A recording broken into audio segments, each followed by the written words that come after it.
Бүгін бізде түрік тілінің бірінші сабағы алфавит. Енді бірінші тұрған ол А. А. Екіншісі Б.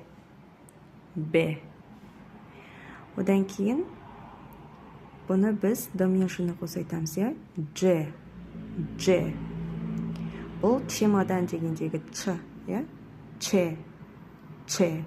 Асты осылай болып тұрады. Д. Ф. Г. Мынау жұмшақ Г деп аталады. Яғни бұл оқылмайды. Сөз арасында келген кезде оқылмайды.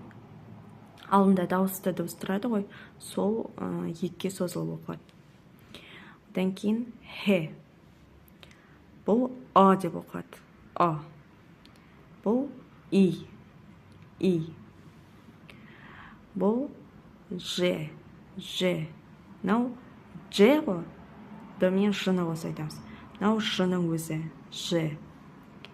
К. Л. М. Н.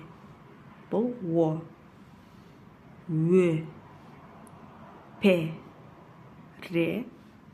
С. Бұл Ш.